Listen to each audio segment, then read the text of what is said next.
जो आपके लिए बेहद इम्पोर्टेंट रोल निभाता है सीटेट में। तो चलिए ये आखिरी मौका को ना छोड़ते हुए हम इसको प्रैक्टिस लगाते हैं। इससे पहले हम है जो बाल विकास शिक्षा 7 का 30 क्वेश्चन करवा चुके थे, 31 नंबर का है एक सेट पूर्ण होने के बाद फिर अगला सेट करवाया जाएगा। तो चलिए देखिए, मध्यपाषाण युग को निम्नलिखित में से किस परिवर्तन द्वारा अंकित किया गया है। 31 का 2 हो जाएगा ऑप्शन नंबर। अर्धशुष्क क्षेत्रों का बनना, यह जो है मध्यपाषाण युग का परिवर्तन अंकित किया गया है। इसमें हुआ था, अगर मध्यपाषाण युग के बारे में हम बात करें तो इसकी शुरुआत जो है 8000 ईस्वी पूर्व से माना जाता है और लगभग 4000 ईस्वी पूर्व में के आसपास पूरा पाषाण काल युग का अंत भी हो गया। चलिए अगला क्वेश्चन है, स्थल का एक साकरा भाग जो दो बड़े स्थलीय भागों को एक दूसरे से जोड़ता है उसे क्या कहते हैं। तो उसे कहा जाता है आपका स्थल संधि। स्थल से जुड़ रहा है तो स्थल संधि, अगर जल से जुड़ रहा है तो जल संधि। द्वीप का मतलब होता है जैसे कोई एक स्थलीय खंड जिसके चारों तरफ पानी हो, जिसके चारों तरफ क्या हो, पानी हो, तो उसे कहा जाता है द्वीप। अगला क्वेश्चन है 33 नंबर में। 33 नंबर आपसे कहा जा रहा है कि निम्नलिखित में से किस बंदरगाह में, जिसका उल्लेख संगम कविताओं में मिलता है, पूर्वी तट पर व्यापार के प्रमाण मिलते हैं। तो पूर्वी तट पर व्यापार के प्रमाण मिलते हैं मदुरै। देखिए अगर हम इंडिया की बात करें तो पूर्वी तट और पश्चिमी तट पूछ देता है, तो इधर हो गया आपका पूर्वी तट और इधर हो गया पश्चिमी तट। मदुरै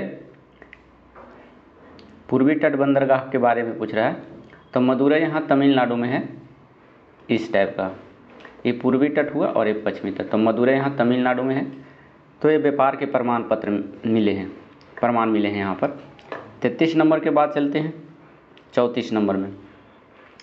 34 नंबर में देख लीजिए, कह रहा है भारतीय उपमहाद्वीपीय में प्रारंभिक नगरों के संदर्भ में निम्नलिखित का मिलान कीजिए और उपयुक्त विकल्प का चयन कीजिए। इसको मिलान करना है, नगर दुग कहाँ से संबंधित था, तो इसका देखिए नगर दुग का संबंधित था आपका, यहाँ से हो जाएगा 4, मोहनजोदड़ो से संबंधित था। जबकि अग्निकुंड की बात करें तो अग्निकुंड जो मिला है लोथल से मिला है, लोथल से भी मिला है, लेकिन कालीबंगा से भी मिला है। तो आपको दोनों है तो इसमें एक ही को मानना है, यहाँ पर ये वाला हो जाएगा कालीबंगा। अग्निकुंड की बात करें तो कालीबंगा से मिला है। भंडारगृह की बात करें तो ये हड़प्पा से मिला है, भंडारगृह। और बंदरगाह माने पतन की बात करें तो ये लोथल से मिला है। तो इसको आप मिलान कर लेंगे, ऑप्शन नंबर ए हो जाएगा आप। चलिए अगला क्वेश्चन आपका दिया गया है, निम्नलिखित कथनों पर ए और आर को पढ़िए तथा उपयुक्त विकल्प का चयन कीजिए। अभिकथन ए में कहा जा रहा है आपसे, अभिकथन में देख लीजिए, महावीर और बुद्ध दोनों के आध्यात्मिक ज्ञान प्राप्ति के लिए घरों के त्याग पर बल दिया। और कारण इसका कह रहा है कि आर उनका मानना था कि संघ में रहने के लिए अपने घरों का त्याग करने वाले ही सच्चा ज्ञान प्राप्त कर सकते हैं। तो ये दोनों जो है व्याख्या आपका सही है, महावीर और बुद्ध से संबंधित, इसलिए ए भी सही है और आर भी सही है, और आर ए का सही व्याख्या करता है, इसका आंसर यही होगा। तो देख लीजिए यहाँ पर जा कर के ऑप्शन में क्या है, बने रहेंगे हमारे साथ। चलिए देखिए जुड़े रहेंगे थोड़ा। चलिए देखिए,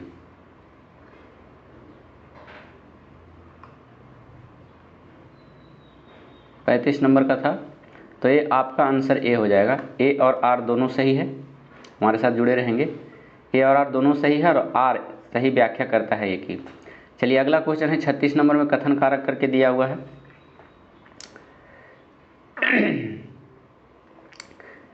कथक के संबंध में निम्नलिखित कथनों पर विचार कीजिए तथा उपयुक्त विकल्प का चयन कीजिए। कह रहा है मुगल सम्राटों एवं उसके अभिजातों के राज दरबार में कथक नृत्य प्रस्तुत किया जाता था। तो ये आपका है जो सही है, मुगल दरबार में ऐसा होता था। बी में कह रहा है 15वीं से तथा 16वीं शताब्दियों में कथक एक विशिष्ट नृत्य शैली का रूप धारण करने लगा था। ये भी कथन आपका सही है। कथक के 19वीं एवं 20वीं शताब्दी में अधिकांश ब्रिटिश शासकों ने पसंद किया। एक गलत दिया हुआ है। 37 नंबर क्वेश्चन में लेके चलते हैं। 37 नंबर में देख लीजिए।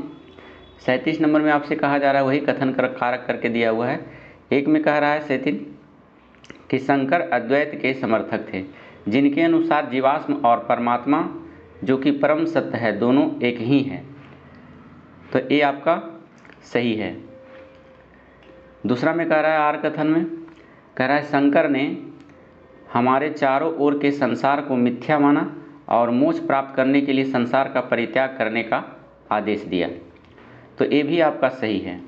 तो ए और आर दोनों सही है और आर सही व्याख्या करता है एक। ऑप्शन नंबर 37 का ए हो जाएगा।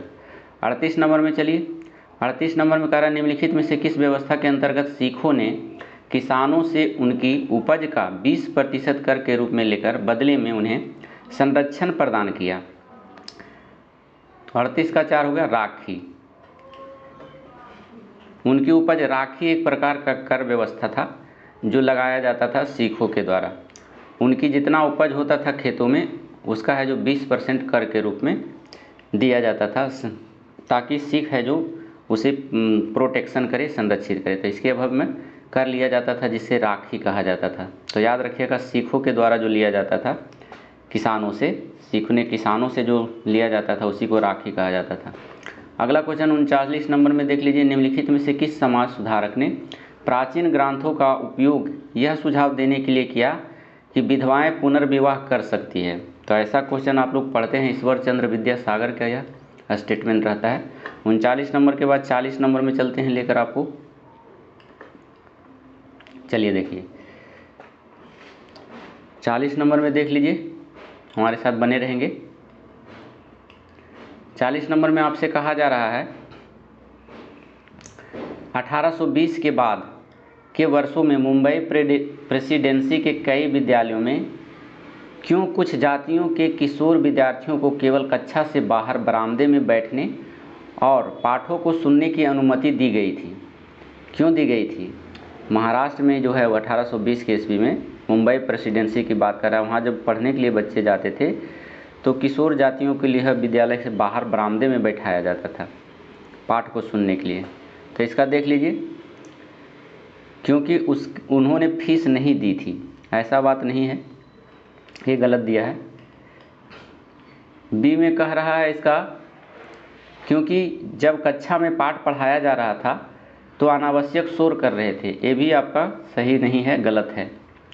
सी में कहा जा रहा है यह महसूस किया गया कि ये विद्यार्थी उस कक्ष को प्रदूषित कर देंगे जहां अन्य जातियों के विद्यार्थियों को पढ़ाया जा रहा है। तो यही छुआछूत की भावना के चलते ऑप्शन नंबर सी हो जाएगा इसका सही आंसर है। बाकी दो को तो ये गलत हुआ, तो सी इसका सत्य हो जाएगा, केवल 2 आंसर हो जाएगा।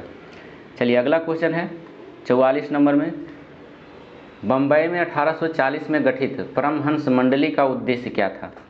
तो उनका उद्देश्य था जाति प्रथा का खत्म करना, उन्मूलन करना। ऑप्शन नंबर ए था। समाज में व्याप्त जाति प्रथा नियम को तोड़ने के लिए उन्होंने अपनी सभाओं में निचली जाति के द्वारा बनाए गए भोजन को खाया। कौन खाया? परमहंस मंडली खाए और छुआछूत को खत्म किए। एक साथ उन्होंने महिलाओं को शिक्षा एवं विधवा विवाह को भी मान्यता देने का कार्य किया। तो ये आपका सही आंसर है। 42 नंबर में देख लीजिए। 42 नंबर में आपसे कहा जा रहा है राष्ट्रवाद और कला के संबंध में निम्नलिखित का मिलान कीजिए और उपयुक्त विकल्प का चुनाव कीजिए। तो देख लीजिए यहाँ पर कृष्ण संधान जो संबंधित है आपका वह 4 से हो जाएगा। राजा रवि वर्मा इसके दरबार में रहते थे, कृष्ण संधान के दरबार में राजा रवि वर्मा। जातुगृहदाह जो संबंधित था नंदलाल बोस इसके दरबार में रहते थे। मेरी माँ राष्ट्रवाद कला से निम्नलिखित का मिला, अच्छा कला से भी निम्नलिखित मेरी माँ, तो मेरी माँ जो हो जाएगा आपका 2 नंबर में हो जाएगा रविंद्रनाथ टैगोर। और पूर्व के आदर्श ये हो जाएगा आपका ओकाकुरा काकुजो। तो ये आपका आंसर हो जाएगा 3 नंबर का। चलिए अगला क्वेश्चन है निम्नलिखित का मिलान कीजिए जिसे ईस्ट इंडिया कंपनी ने हड़पने के सिद्धांत का उपयोग करते हुए हड़प लिया और उपयुक्त विकल्प का चुनाव किया। तो 43 का देख लीजिए। 43 का आंसर आपका यहाँ से सतारा, सतारा को हड़प्पा कब गया था? तो सतारा को 1852 ईस्वी में हड़प लिया गया था अंग्रेज़ों के द्वारा। संभलपुर को कब किया गया था? तो संभलपुर को 1850 ईस्वी में हड़प लिया। नागपुर को कब हड़पा? तो नागपुर को हड़प लिया गया 1853 ईस्वी में। वही उदयपुर को हड़पने का कार्य 1848 ईस्वी में किया गया। तो ऑप्शन नंबर 4 आपका सही है। चलिए अगला क्वेश्चन आपका दिया हुआ है, भारत के स्वतंत्र राष्ट्र बनने के बाद भाषा के आधार पर राज्यों के गठन के संदर्भ में निम्नलिखित कथनों पर विचार कीजिए। कथन कारक करके दिया हुआ है, तो इसका देख लीजिए। कह रहा है जवाहरलाल नेहरू और वल्लभ भाई पटेल भाषा के आधार पर राज्यों के गठन के विरोध थे। बिल्कुल सही थे, ये कभी नहीं चाहते थे हमारा देश भाषा के आधार पर बटे। दूसरा में कहा जा रहा है कि आंध्र प्रदेश भाषाई विचारों पर आधारित पहला राज्य बना।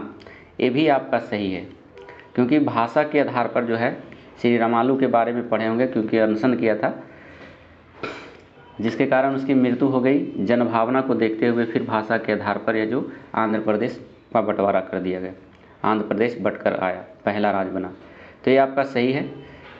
कह रहा है 1952 में राज्य पुनर्गठन आयोग का गठन। गलत है, राज्य पुनर्गठन आयोग का गठन 1956 में हुआ था, 52 में नहीं हुआ था, ये गलत दिया। ऑप्शन नंबर 3 हो जाएगा आपका। अगला क्वेश्चन 45 नंबर में देख लीजिए। 45 नंबर क्या कहा जा रहा है? 45 नंबर में आपसे कहा जा रहा है कि हमारे सौर मंडल में कौन से ग्रहों के चारों ओर छल्ले हैं। मतलब कौन से ग्रह ऐसे हैं जिसके चारों ओर छल्ले हैं। तो 45 का 4 मंगल के हैं, बृहस्पति के हैं और शनि के। ये 3 ऐसे ग्रह हैं जिनके चारों तरफ रिंग है ना, छल्ले हैं। 45 के बाद 46 नंबर क्वेश्चन में लेके चलते हैं, हमारे साथ बने रहेंगे आप लोग। 46 नंबर में देख लीजिए। चलिए 46 नंबर में कह रहा है अंतर्राष्ट्रीय तिथि रेखा मेल खाती है। देखिए अंतर्राष्ट्रीय तिथि रेखा में की बात किया जाए, एक होता है अंतर्राष्ट्रीय समय रेखा, एक है अंतर्राष्ट्रीय तिथि रेखा। तो अंतर्राष्ट्रीय तिथि रेखा के बारे में बात किया जा रहा है, तो ये हो जाएगा 180 डिग्री देशांतर के साथ गुजरती है। ऑप्शन नंबर ए हो जाएगा। वही अंतर्राष्ट्रीय समय रेखा की बात करें तो 0 डिग्री देशांतर से गुजरता है, इसे भी याद रखना है आपको। चलिए 47 नंबर में, चलिए 47 नंबर में कहा जा रहा है आपसे 22 दिसंबर के संबंध में निम्नलिखित कथनों पर विचार करें तथा सही विकल्प का चयन करें। तो ये आपका हो जाएगा कर्क रेखा पर सूर्य की सीधी किरणें पड़ती है। गलत जवाब है, कर्क रेखा पर सीधी किरणें नहीं पड़ती है, विषुवत रेखा पर पड़ती है। अगला क्वेश्चन है कथन सूर्य की किरणें कर्क रेखा पर लंबवत पड़ती है। ये भी सही नहीं है, सूर्य की किरणें कर्क रेखा पर, ये गलत है। और सी में है दक्षिणी गोलार्ध में बड़े भाग को प्रकाश प्राप्त होता है। ये आपका सही है, दक्षिणी गोलार्ध में गर्मी का मौसम होता है, ये भी सही है। तो और बी, सी और डी आपका सही है। तो ऑप्शन नंबर 4 हो जाएगा 47 का। चलिए 48 नंबर में, चलिए 48 नंबर में बड़े पैमाने वाले मानचित्र क्या दर्शाते हैं। तो बड़े पैमाने वाले मानचित्र गांव और शहरी इलाकों को दर्शाते हैं। ऑप्शन नंबर ए हो जाएगा। अगला क्वेश्चन है परितंत्र की रचना में सम्मिलित है। परितंत्र की रचना में कौन सम्मिलित है? तो जीवधारियों के बीच के पारस्परिक संबंध, ये सही है। और जीवधारियों और आसपास के वातावरण के बीच के संबंध ए वाला नहीं होगा आपका। प्रकृति के तत्वों के बीच संबंध, ए आपका सही हो जाएगा। तो 49 का जो है, माफ़ कीजिएगा, प्राकृतिक तत्वों के बीच संबंध ए नहीं होगा, ए वाला होगा, सही हो जाएगा। तो ए और बी दोनों सही है। ऑप्शन नंबर 49 का ए हो जाएगा, ए हो जाएगा, ए कर लीजिएगा। चलिए अगला क्वेश्चन है मिलान करना है युग्मों को, नदी और महाद्वीप। 50 नंबर में है, देख लीजिए 50 नंबर का आपका यहाँ से मिलान कर लीजिए। क्या मिसिसिपी उत्तरी अमेरिका में है, ये गलत दिया हुआ है। मिसिसिपी उत्तरी अमेरिका में नहीं है। मिसिसिपी उत्तरी नदी अमेरिका महाद्वीप में बहती है, महाद्वीप में तो बहती है मिसिसिपी। अच्छा, इसमें क्या कहा जाए, युग्मों पर विचार कीजिए, उपयुक्त युग्मों में से कितने युग्म जो है सुषुमित है। सुषुमित के बाद कह रहा है, तो ये आपका 4 का हो जाएगा, ये सही है। मिसिसिपी उत्तरी अमेरिका में बहती है। अमेजन कह रहा है, अमेजन दक्षिण अमेरिका में बहती है, तो ये भी आपका सही हो जाएगा। दो का भी सही है। और फिर ऑरेंज एशिया में है, गलत जवाब है ये। एक 4 हो जाएगा सही आपका, डार्लिंग ऑस्ट्रेलिया में बहती है। तो 1 2 3, 3 गो है जो आपका सही है, केवल 3, ऑप्शन नंबर यहाँ 4 हो जाएगा। 3 गो आपका सही है। मिसिसिपी उत्तरी अमेरिका में, अमेजन जो है दक्षिणी अमेरिका में, और डार्लिंग जो है ऑस्ट्रेलिया में बहने वाली नदी है। ऑरेंज नदी एशिया में नहीं बहती है। तो आपका आंसर 4 हो जाएगा। चलिए अगला क्वेश्चन आपका है 51 नंबर में। 51 नंबर में देख लीजिए, उष्णकटिबंधीय रेगिस्तान पाए जाते हैं। कहाँ पाए जाते हैं? तो महाद्वीपों के पश्चिमी किनारों पर पाए जाते हैं। ऑप्शन नंबर ए हो जाएगा। चलिए 52 नंबर में देख लीजिए, समताप मंडल के बारे में निम्नलिखित कथनों पर विचार कीजिए और सही कथनों का चयन कीजिए। तो 52 नंबर का देख लीजिए, यह परत बादलों से लगभग मुक्त होती है। बिल्कुल सही है, समताप मंडल में कोई बादल नहीं होता। इसमें ओजोन गैस की परत पाई जाती है। ये भी सही है, समताप मंडल में ही ओजोन गैस की परत पाई जाती है। और 50 किलोमीटर की ऊंचाई तक इसका विस्तार होता है। ये भी सही है। तो तीनों कथन आपका सही है, ऑप्शन नंबर 4 हो जाएगा। चलिए 53 नंबर में चलिए आपको उच्च ज्वार के बारे में दिए गए निम्न कथनों को पढ़िए तथा पहचान कीजिए कि कौन सा कथन सही है। तो इसमें देख लीजिए, उच्च ज्वार नौचालन में सहायक होता है। तो ये सही है आपका। उच्च ज्वार मछली पकड़ने में भी सहायक होता है। तो ये भी सही है। तो ए और दोनों आपका सही हो जाएगा, ऑप्शन नंबर ए हो जाएगा। चलिए उसके बाद हम लेके चलते हैं आपको 54 नंबर में। क्वेश्चन में 54 नंबर में बने रहेंगे हमारे साथ। चलिए 54 नंबर देख लीजिए, हमारे साथ बने रहेंगे थोड़ा। चलिए देखिए, यहाँ पर आपका 54 नंबर का क्वेश्चन आ गया है, नदी का मुहाना क्या होता है? यही क्वेश्चन पूछा जा रहा है। तो नदी का मुहाना कहा जाता है आपका वह स्थान जहाँ कोई नदी किसी अन्य जल राशि से मिल जाती है, उसी को नदी का मुहाना कहा जाता है। ऑप्शन नंबर आपका 3 हो जाएगा। चलिए अगला क्वेश्चन है 55 नंबर, विश्व में कौन सा देश कोयले का अग्रणी उत्पादक है? तो कोयले का सबसे ज़्यादा उत्पादक जो करता है वह चाइना करता है। ऑप्शन नंबर 3 हो जाएगा। चलिए अगर उसके साथ साथ हम बात करें चीन में कितना मीट्रिक टन उपजता है, तो 3580 मीट्रिक टन उपजाया जाता है इसमें कोयला।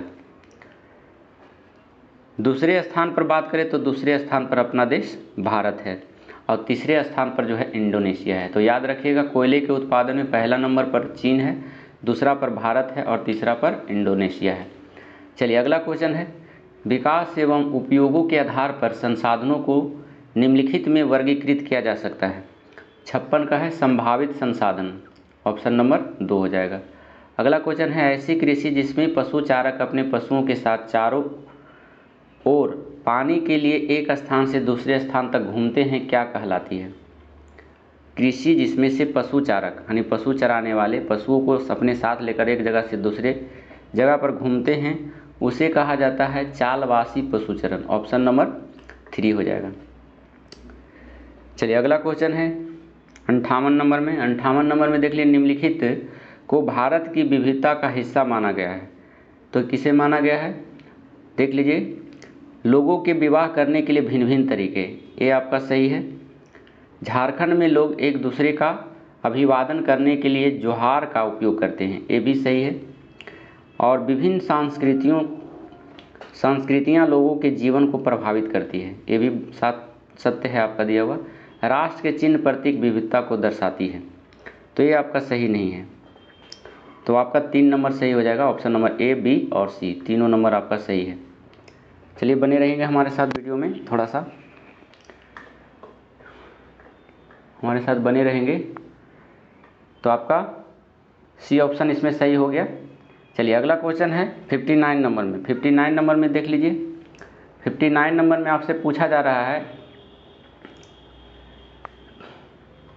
यहाँ पर थोड़ा सा आगे पीछे हो गया है। चलिए ये वाला हो जाएगा आपका।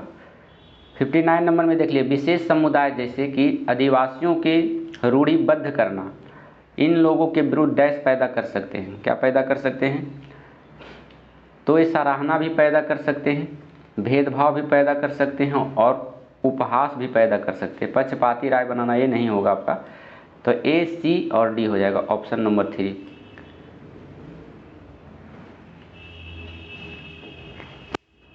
फिर से देख लीजिए इसको, विशेष समुदाय के जैसे कि आदिवासियों को रूढ़िबद्ध करना इन लोगों के विरुद्ध पैदा कर सकते हैं, डैश पैदा कर सकते हैं।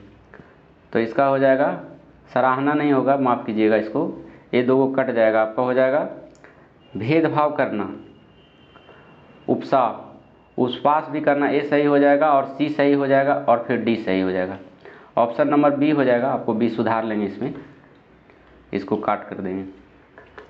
चलिए अगला क्वेश्चन है आपका 60 नंबर में। 60 नंबर में आपसे कहा जा रहा है कि कथन शक्तियों के बंटवारे का प्रावधान सरकार के तीनों अंगों कार्यपालिका, विधायिका और न्यायपालिका के बीच समन्वय सुनिश्चित करने के लिए प्रयासरत है, दर्शाता है। किसको दर्शाता है? तो ये दर्शाया जाता है आपका, देख लीजिए यहाँ पर, प्रत्येक अंग सरकार के एक दूसरे पर अंकुश लगाता है। गलत, एक दूसरे पर अंकुश नहीं लगाता है, एक दूसरे से स्वतंत्र रहता है। तीनों अंग अपने परिभाषित क्षेत्राधिकारों के अंतर्गत काम करते हैं, ये भी आपका गलत है। यह प्रावधान भारतीय नागरिकों के अधिकारों और आज़ादी की रक्षा करता है, ये आपका सही दिया हुआ है। और डी में कह रहा है यह प्रावधान केंद्र और राज्य सरकारों के बीच सुगम लेन देन को सुनिश्चित करता है। तो सी और डी आपका सही हो जाएगा, ऑप्शन नंबर डी हो जाएगा। अगला क्वेश्चन है, भारत का राष्ट्रपिता मुखिया होता है, माने भारत का राष्ट्रपति मुखिया होता है, किसका मुखिया होता है? तो ये मुखिया होता है सरकार का, ऑप्शन नंबर ए, क्योंकि राष्ट्रपति देश का पहला व्यक्ति होता है और उसकी पत्नी दूसरा व्यक्ति होता है। संसद की बात करें तो संसद में जो है 3 अंग होते हैं, लोकसभा, राज्यसभा और राष्ट्रपति। 62 नंबर क्वेश्चन में लेके चलते हैं, निम्नलिखित में से किस स्थिति में भूमिहीन खेतीहर मजदूर के पाए जाने की संभावना कम है? तो संभावना कम कौन सा है, इसको आपको कथन कारक करके दिया गया है। कपड़ा फैक्ट्री में सुपरवाइजर के रूप में ये जो है कम है। फिर मजदूर में पाए जाने वाले, तो इसका देख लीजिए, आपका 62 नंबर का ऑप्शन से बनेगा ये। चलिए देखिए 62 नंबर में आप देख लेंगे, हमारे साथ बने रहेंगे थोड़ा। चलिए देखिए 62 का आपका केवल 3 हो जाएगा। चलिए अगला क्वेश्चन है 63 नंबर में। 63 नंबर आपसे कहा जा रहा है कि भोपाल गैस त्रासदी के संदर्भ में निम्न कथनों पर विचार करें और सही विकल्प चुनिए। तो 63 का आंसर देख लीजिए आप लोग। पहला नंबर में कहा जा रहा है आपसे कि वर्ष 1984 में भारत में पर्यावरण की रक्षा के लिए कोई भी कानून नहीं था, तो ये गलत है। पहले 1984 में 80 में जो कानून आया था पर्यावरण से कानून संबंधित था, तो ये गलत दिया हुआ है, ये गलत है। दूसरा नंबर में कहा जा रहा है कि सुप्रीम कोर्ट ने कहा कि जीवन का अधिकार संविधान के अनुच्छेद 21 के अंतर्गत एक मौलिक अधिकार है और इसमें प्रदूषण मुक्त हवा और पानी का अधिकार भी शामिल है। तो ए आपका सही है, तो ए गलत है और बी आपका सही है, ऑप्शन नंबर 4 हो जाएगा।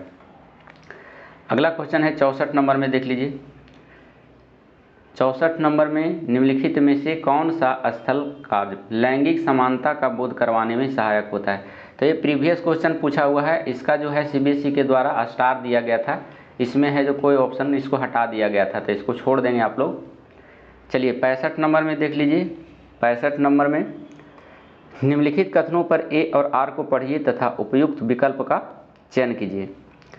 65 का देख लीजिए, कह रहा है बहुत से कार्यस्थलों में पुरुषों की तुलना में महिलाओं को कम भुगतान किया जाता है। ये बिल्कुल सही है दिया हुआ। और विवेचना में आर में कह रहा है महिलाओं की तुलना में पुरुष शारीरिक रूप से ज़्यादा तगड़े होते हैं। ऐसा बात नहीं है, महिलाएं भी कुछ तगड़ी भी होती है। तो ये और दोनों सही है, परंतु आर जो है सही व्याख्या नहीं करता है, ए का ऑप्शन नंबर 2 हो जाएगा। अगला क्वेश्चन देख लीजिए, सरकार के तीनों अंग भिन्न भिन्न अधिकारों का पालन करते हैं, यह डैश कहलाता है। क्या कहलाता है? तो ये कहलाता है आपका शक्तियों का बंटवारा, ऑप्शन नंबर सी हो जाएगा। शक्तियों के बंटवारा के अंतर्गत आता है। अगला क्वेश्चन है 67 नंबर में, निम्नलिखित में से कौन सा विकल्प वर्ष 2002 में मौलिक कर्तव्यों का हिस्सा बना? तो मौलिक कर्तव्य का हिस्सा बना था ऑप्शन नंबर 2, माता पिता या अभिभावक द्वारा 6 से 14 वर्ष के बच्चों की शिक्षा के अवसर प्रदान करना।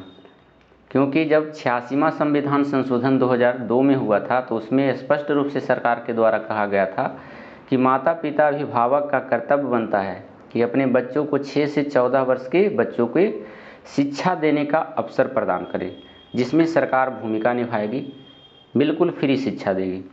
चलिए अगला क्वेश्चन है 68 नंबर में। 68 नंबर में कहा जा रहा है किस स्थिति में भारत में न्यायपालिका के पास अधिकार है और वह संसद द्वारा पारित कानून को रद्द कर सकती है।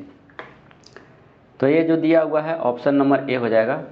जब संसद द्वारा पारित कोई कानून संविधान के आधारभूत ढांचे का उल्लंघन करता है तब ऐसी स्थिति में न्यायपालिका के पास अधिकार होता है कि उसे रद्द कर सकती है, रद्द किया जा सकता है न्यायपालिका के द्वारा।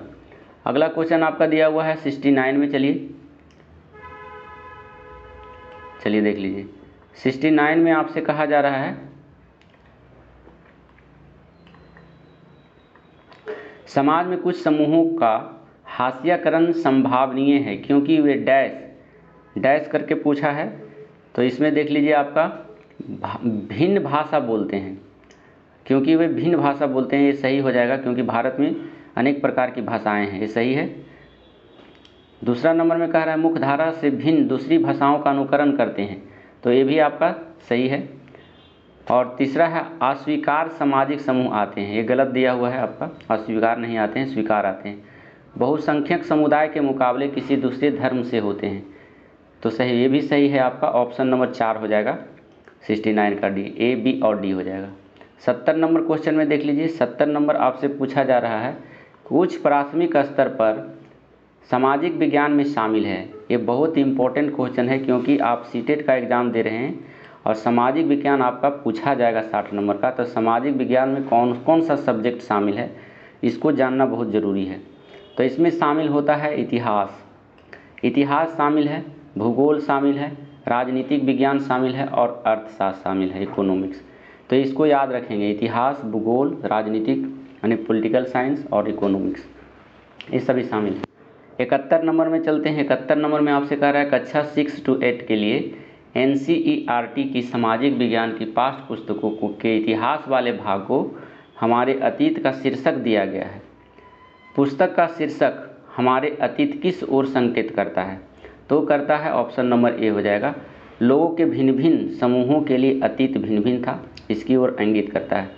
अगला नंबर क्वेश्चन है वैज्ञानिक शक्ति रिगर के संदर्भ में सामाजिक विज्ञान के बारे में निम्नलिखित कथन है, उपयुक्त विकल्प का चयन कीजिए। देख लीजिए, इसमें कह रहा है प्रायः यह मान लिया जाता है कि मानव विज्ञान अपनी प्रकृति से वैज्ञानिक नहीं हो सकते हैं, बिल्कुल सही है। दूसरा नंबर में कहा जा रहा है प्राकृतिक विज्ञान की तरह उच्च स्थिति और वैधता की प्रतिष्ठा प्राप्त करने हेतु सामाजिक विज्ञान के कुछ अभ्यासकर्ता भौतिक और प्राकृतिक विज्ञान के तरीके का अनुकरण करना चाहते हैं। ऐसी बात नहीं है, ये आपका गलत दिया हुआ है। तो आपका 3 आंसर सही हो जाएगा, ए सही है और बी गलत है 72 का। 73 नंबर क्वेश्चन में चलते हैं। कह रहा है निम्नलिखित में से कौन सा सहयोगी अधिगम के एक सामाजिक विज्ञान शिक्षक की भूमिका से अपेक्षित है? 73 नंबर में देख लीजिए, आप लोग बने रहेंगे थोड़ा हमारे साथ।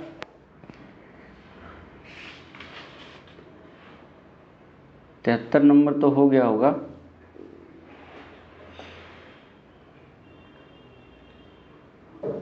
एक मिनट। 72 नंबर का तो आपका हो गया था, 73 नंबर का हो जाएगा ना। चलिए 73 नंबर का देख लीजिए, आपका सही हो जाएगा आपका 3 नंबर 73 का, ऑप्शन नंबर 3 हो जाएगा। प्रत्येक समूह की निगरानी करना और जहां आवश्यक हो मार्गदर्शन करना। 74 नंबर क्वेश्चन में देख लीजिए, 74 नंबर में कहा जा रहा है आपसे कि आगमनात्मक जो है अधिगम निम्नलिखित में से किस विद्या का विरोधाभासी है? तो ये जो विरोधाभासी है आपका ऑप्शन नंबर निपुणात्मक अधिगम का, ऑप्शन नंबर 3 हो जाएगा। देखिए, क्योंकि क्वेश्चन 60 नंबर में जो पूछा जाएगा वो 30 नंबर आपका तो जो रहेगा इतिहास, भूगोल, पॉलिटिकल साइंस और इकोनॉमिक्स है। बाकी जो 30 क्वेश्चन रहेगा वो पेडागोजी से रहेगा, जो आपको बनाना है, इसका क्लास करना होगा आपको। तो चलिए देखिए, अगर सेट प्रैक्टिस देते कभी कभी प्रीवियस क्वेश्चन भी डाल देता है, तो इससे भी आपको बेनिफिट हो जाएगा। तो 74 नंबर का आपका देख लीजिए, 74 नंबर में अगात्मक अधिगम निम्नलिखित में से, फिर से देख लीजिए, अगात्मक विधि अधिगम निम्नलिखित में से किस विद्या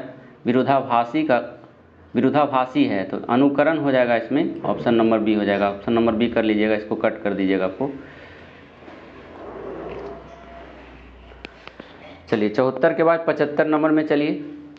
75 नंबर में कहा जा रहा है दिए गए कथनों ए और बी को पढ़िए और सही उत्तर का चयन कीजिए। देखिए इसमें कहा जा रहा है आपसे कि आलोचनात्मक सोच धारणाओं के निर्माण तथा विचारों के अनुप्रयोग और विस्तार को बढ़ावा देती है। ये बिल्कुल सत्य है। यह दूसरे के तर्कों और विश्वासों को समझने और मूल्यांकन करने में मदद नहीं करती है। ये भी सत्य है। तो ऑप्शन नंबर 3 हो जाएगा। 75 का 3, ए और बी दोनों सत्य है। 76 नंबर में देख लीजिए, 1999 में लायर्स कलेक्टिव ने देशव्यापी विचार विमर्शों के बाद घरेलू हिंसा रोकथाम व सुरक्षा जिसे विधेयक के प्रारूपण का उत्तरदायित्व लिया। सामाजिक विज्ञान की कक्षा में इसे डैश के उदाहरण के रूप में उल्लेखित किया जा सकता है। तो 76 का हो जाएगा ए, ऑप्शन नंबर ए हो जाएगा। जनसाधारण की कानून बनाने की प्रक्रिया में भूमिका। अगला क्वेश्चन है आपका 77 नंबर का, हमारे साथ बने रहेंगे। 77 नंबर में देख लीजिए, यही पैटर्न रहने वाला है क्योंकि लास्ट है आपका इस बार जो है एग्जाम 2025 में आपको बदल दिया जाएगा पैटर्न। तो इसी टाइप का पैटर्न क्योंकि पूछा हुआ 2023 का क्वेश्चन। चलिए देख लीजिए 77 नंबर के बाद 77 नंबर में चलिए, हमारे साथ जुड़े रहेंगे अभी, हमारे साथ बने रहेंगे थोड़ा।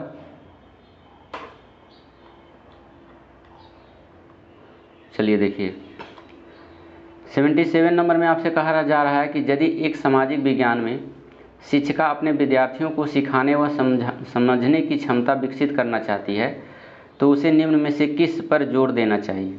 तो उसे जोर देना चाहिए, देख लीजिए, सावधानीपूर्वक परीक्षण पर भी जोर देना चाहिए। फिर है विषय वस्तु को तेज़ी से बढ़ाना, ये गलत है, धीरे धीरे ही बढ़ाएं, समझाकर बढ़ाएं। और जिसका परीक्षण किया है उस पर विचार करना, ये आपका सही दिया हुआ है। और जो पढ़ाया गया है उस पर प्रश्न करना, ये भी सही है। तो ए, सी और डी आपका सही आंसर हो जाएगा, ऑप्शन नंबर 4। चलिए अगला क्वेश्चन है, सामाजिक विज्ञान में जो तर्कसंगत चिंतन को प्रोत्साहित करता है वह है। तो 78 का देख लीजिए, 78 का क्या कह रहा है, एक कक्षा वाद विवाद में सामाजिक समस्या पर बहस के लिए विद्यार्थी प्रमाण लाते हैं। ये गलत, प्रमाण नहीं लाते हैं। कक्षा में विद्यार्थियों के प्रश्न पूछने की संख्या पर कोई रोक नहीं है, ये बिल्कुल सही है, बच्चे पूछ सकते हैं क्लास में। मुख्यतः उन्हीं विद्यार्थियों को उत्तर देने के लिए प्रोत्साहित करना जो पीछे की बेंचों पर बैठते हैं। हाँ, इसे भी ये सही है, जो विद्यार्थी ऐसे होते हैं कि पीछे बैठते हैं तो उन्हें भी प्रोत्साहित करना चाहिए। अगला है, कक्षा में विद्यार्थी के बोलने का समय शिक्षक के बोलने के समय के बराबर होना चाहिए। तो ये भी आपका 78 का सही है। तो बी, सी और डी, ऑप्शन नंबर आपका 2 हो जाएगा। 79 में देख लीजिए, 79 में कह रहा है निम्नलिखित में से कौन सा प्रश्न सामाजिक विज्ञान की कक्षा में आलोचनात्मक चिंतन कौशलों को प्रोत्साहित करते हैं?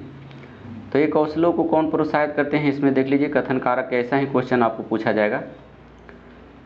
हाल ही में भारतीय संविधान से अनुच्छेद 370 हटा दिया गया, इस एक्ट के पक्ष और विपक्ष क्या है? तो ये आपका सही जवाब दिया गया है।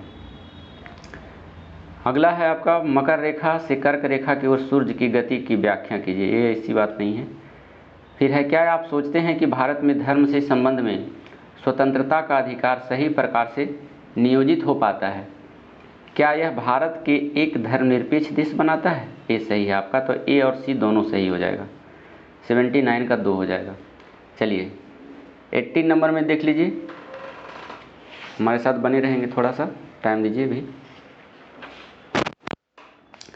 80 नंबर में कहा जा रहा है आपको, मानचित्रों पर प्रयुक्त मापन द्वारा मापन प्रणाली के 2 सेट निम्नलिखित में से दिए गए हैं, इनमें से प्रत्येक सेट का विषम का पता लगाना है। क्वेश्चन ध्यान से पढ़ना है। तो विषम का पता लगाना है, कौन है विषम? देखिए फीट मील में, ये तो सही है। सेंटीमीटर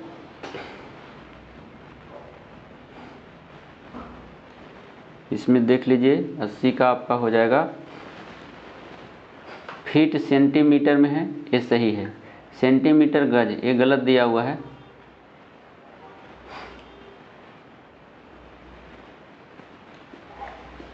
मीटर ये वाला फीट हो जाएगा आपका चौथा नंबर हो जाएगा, सेंटीमीटर में मापा जा सकता है, बाकी किसी को नहीं। तो आपका आंसर हो जाएगा 2 नंबर ए का 4 हो जाएगा यहाँ से सेंटीमीटर में, बाकी इस गलत दिया हुआ है। चलिए अगला क्वेश्चन है, मानचित्र पर एक स्थान को ढूंढना संबंधित जुड़ा है डैश के कौशल के साथ। किसके कौशल के साथ जुड़ा हुआ है? तो ये जुड़ा हुआ है याद रखने से जुड़ा हुआ है, और बोध या समझने से भी जुड़ा हुआ है, और अनुप्रयोग से भी जुड़ा हुआ है। मूल्यांकन इसमें शामिल नहीं है। तो ए, बी और सी, ऑप्शन नंबर 3 हो जाएगा 81 का। 82 नंबर में देख लीजिए, 82 नंबर क्वेश्चन क्या कहा जा रहा है आपसे, बने रहेंगे हमारे साथ। चलिए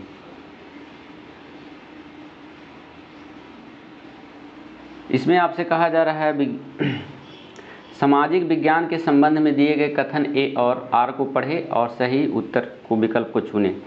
तो 82 का देख लीजिए, कह रहा है कथन ए में कह रहा है भारत में सामाजिक विज्ञान पाठ्यक्रम का संगठन मुख्यतः विषय थीम पर आधारित है। तो ये आपका सही आंसर है। कारण कह रहा है कई सामाजिक, ये आपका सही है, कई सामाजिक विज्ञानों को एक विषय के अंदर लाने में विद्यालय के छात्रों को पढ़ाने में कठिनाई होती है। ए भी आपका सही है। तो ए और आर दोनों सही है, और ए की व्याख्या आर कर रहा है, तो ऑप्शन नंबर ए हो जाएगा। चलिए अगला क्वेश्चन है 83 नंबर में, सामाजिक विज्ञान के बारे में कथन ए और बी को पढ़िए तथा उपयुक्त विकल्प का चयन कीजिए। 83 नंबर में देख लीजिए, 83 नंबर में कह रहा है दूसरे विषयों की तुलना में स्कूली पाठ्याचार्य में सामाजिक विज्ञान को कम महत्व मिलता है। ये आपका सही दिया हुआ है। कह रहा है कि भारत में सामाजिक विज्ञान के शिक्षण के लिए योग्य शिक्षक नहीं है। ऐसी बात नहीं है, योग्य शिक्षक हैं, तभी तो है क्वालिफाई करते हैं सीटेट। तो ये गलत दिया हुआ है। तो ए सही है, परंतु आर गलत है। अगला क्वेश्चन है, अतीत में मुद्रा के विभिन्न स्वरूपों को बढ़ाने हेतु निम्नलिखित में से किन्हें प्राथमिक स्रोतों की तरह प्रयोग में लाया जा सकता है? 84 का देख लीजिए, सिक्के को लाया जा सकता है और मुद्रा नोट्स को लाया जा सकता है, क्रेडिट कार्ड और डेबिट कार्ड इसमें नहीं है। तो ए और बी दोनों सही हो जाएगा, ऑप्शन नंबर 2 हो जाएगा। तो करके सीखना सिद्धांत सबसे उपयुक्त है। किसके लिए उपयुक्त है? तो ये है परियोजना विधि के लिए, करके सीखते हैं बालक, परियोजना विधि। चलिए अगला क्वेश्चन है आपका 86 नंबर में है, भूगोल की कक्षा में ग्लोब के साथ प्रश्न पूछना डैश का भाग होगा। किसका भाग होगा? तो ये होगा आपका अधिगम का आकलन, ऑप्शन नंबर डी हो जाएगा। 86 नंबर के बाद 87 नंबर में चलते हैं। 87 नंबर में देख लीजिए आप,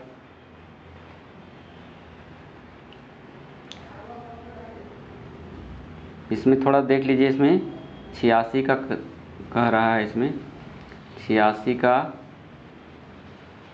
83, 84 में आपका हो गया 85 हो गया, 86 का